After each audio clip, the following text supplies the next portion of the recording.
From the Eagle to the People, let's play Borderlands 2. Actually, we're not playing today. What we're doing is we're going over some of my personal favorite weapons and gear in the game. With that being said, not everything that I actually like made it to this list because of the fact that the list would have been endless. There's a few things like the Sandhawk and some of the grenades that are singularity that didn't really make it up here. But with that being the case, it's not that I don't like them, they just didn't make it up here because I didn't have enough video time to do that. So, without further ado, we're going to get into some of the really stupid broken weapons and some of the fun weapons that I think are worth getting and worth having on just about every character because either A, they're fun, or B, they're actually incredibly useful. So starting with weapon number 10, the double unkempt herald. The reason why I have this weapon is because one, it shoots 14 projectiles. 14 people, that's a lot of projectiles. And each one of those projectiles then explodes. The red text says, did I fire 6 shots or only 5? 3, 7, whatever, it still counts. That's all that matters. So the reason why you want this weapon is because it is amazingly broken. Like in every way possible. It puts out so much damage. It's just unbelievable when you really play with it. Add this weapon here with the Moxie's Grog Nozzle and you have an unstoppable glass cannon, tank, whatever you want to spec yourself as. You're gonna put the damage out, and that's what's important. If you're power leveling through the game or just trying to power through the game, this weapon is basically essential to that. Now with that being said, you can get this weapon at Torg's DLC, the Campaign of Carnage, out of one of the Torg machines, which is literally the easiest way to get the weapon. Every 5 levels I like to switch it out so that way I have the upgraded version to make it through that. Or you can go ahead and farm Savagely, who is located in Three Horns Divide, I believe. Now, with that being said, the Unkempt Herald is literally the most stupid broken weapon in the game, and it's fabulous. Number 9, Moxie's Grog Nozzle, sugar.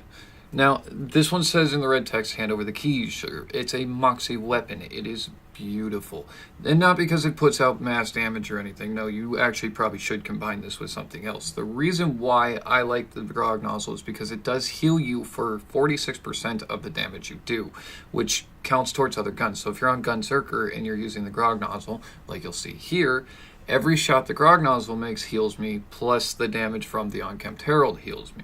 This is literally the weapon that will keep you up in most raids, or pretty much any situation. Granted, you may go down a bit, but you have a much better chance at survivability using Moxie's Grog Nozzle.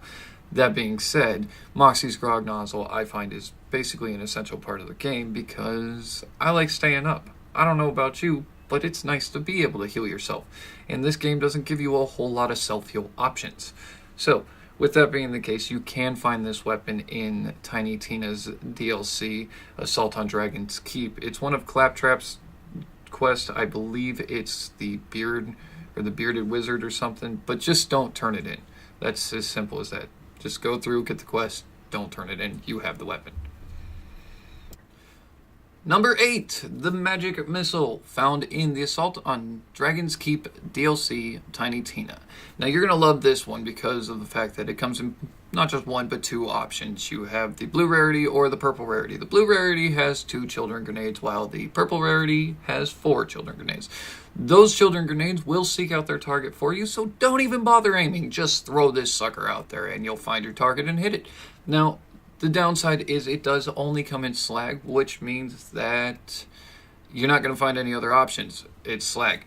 But it is a bonus in ultimate or OP levels because of the fact that it gives you ×4 damage with slag, and slag is very necessary. I don't know about you. I've tried killing things in OP and ultimate without slag.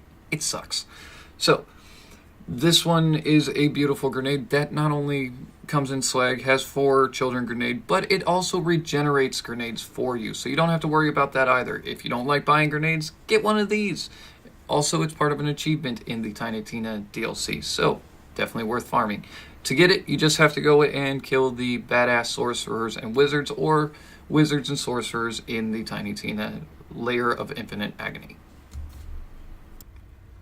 Number 7, the Infinity Pistol. Worried about ammo? Not anymore. Got it covered right here. This thing has one round that you ever need. And it's actually, no matter how much pistol ammo you have, it will never use your pistol ammo. That's the beautiful thing about it. Now, I use the corrosive version because I kind of like that. A lot of the game is a whole lot of loader bots and things like that. It works out well. But the nice thing about the Infinity that I happen to enjoy is, one, it's fast enough to get surveyors. Two, the fire rate actually changes as you use it, and I've noticed this is just on my game. I don't know if this is on your game or not, but the more I shoot it and the more I kill, the faster my fire rate gets. I do have some specs perks for that, so that kind of makes a difference. But the fact that you never run out of ammo, that's kind of a huge deal. Now, if you look at the video, I'm actually right in front of Doc Mercy's area where you can get this Infinity pistol.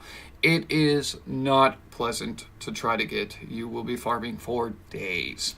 And I mean days. This thing is ridiculously stupid on the drop rate. But if you do want to get an Infinity pistol, and I do suggest getting one even though there are better pistols out there, Doc Mercy's the way to get it, or you can farm the Gold Golem in Tiny Tina's DLC, Assault on Dragon's Keep.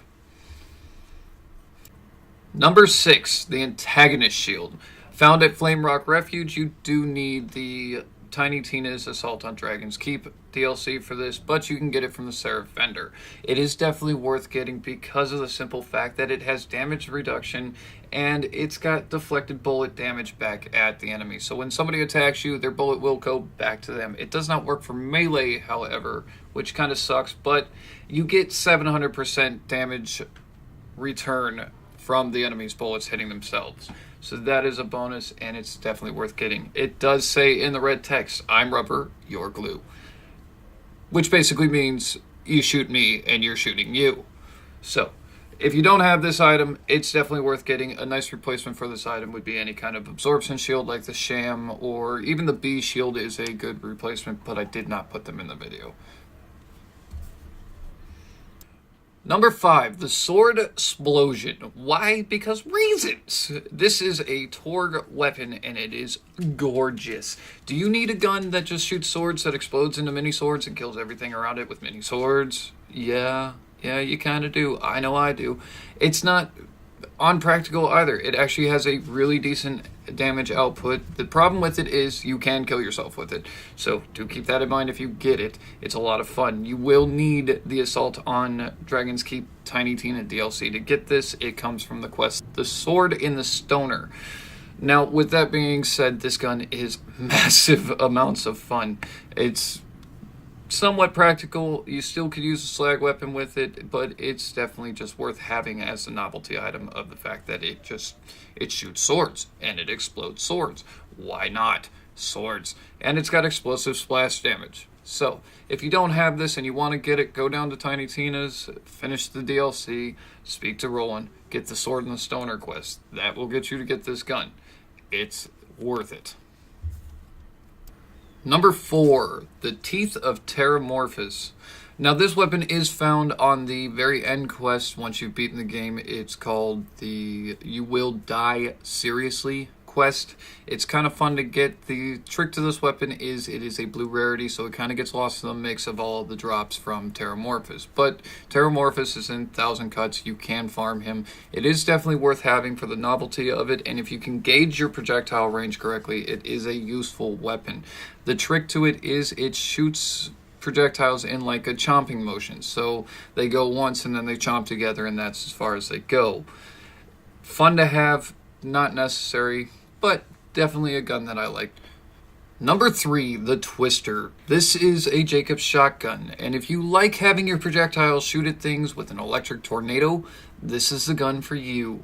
I happen to really like this gun. It's fantastic in a practical use. The only downside to it is its projectiles are quite slow. But it does go in a tornado. You're more than likely going to hit your critical spots. It does do a lot of damage. I happen to really enjoy this. It's great on Gauge.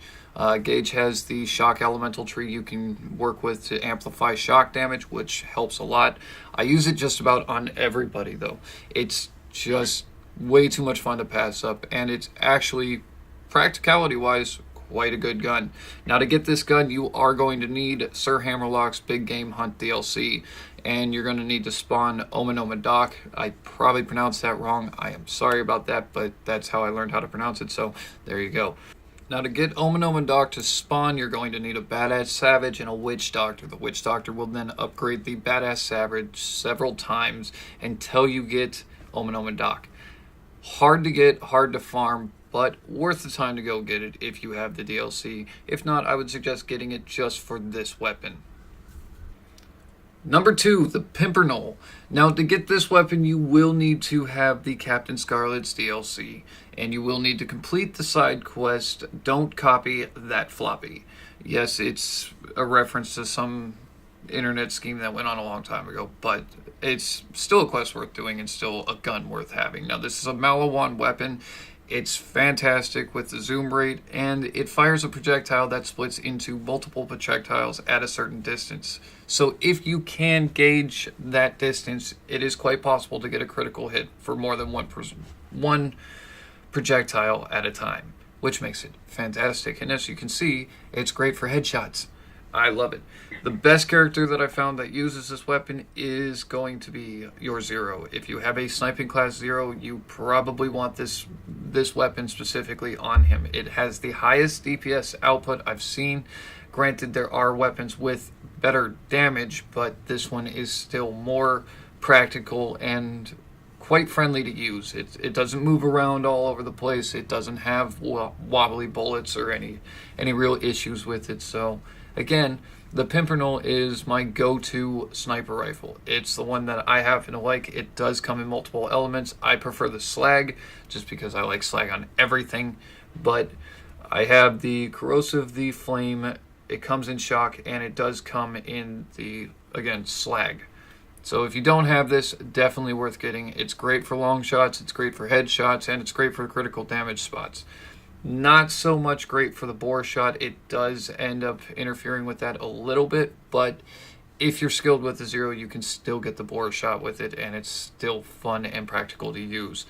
With this weapon, it's not unlikely that you can't solo Boom Boom or Captain Flint or basically anything that comes up. Raid bosses are a different story, but for the most part, you're gonna be fine with this gun.